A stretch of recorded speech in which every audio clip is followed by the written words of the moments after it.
έχω σταματήσει τον αθλητισμό για μια δεκαετία. Είχα κάνει 10 χρόνια να μπω σε γήπεδο.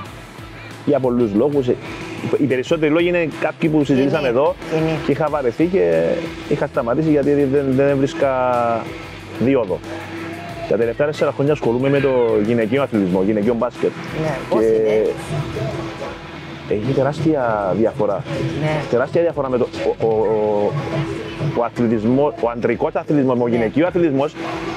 Ποιοι έχουν περισσότερη πειθαρχία, οι άντρες ή οι γυναίκες? Λατρεύω να δουλεύω με τις γυναίκες. Ναι. Είναι εντελώς διαφορετικοί χαρακτήρες. Κάθε λεπτό είναι εντελώς διαφορετικός χαρακτήρας η γυναίκα, αλλά είναι πιο πειθαρχημένες και θεωρώ ότι τουλάχιστον στο μπάσκετ βλέπω μεγάλη προοπτική να ανέβει. Αλλά δεν υπάρχει η κατάλληλη σημασία.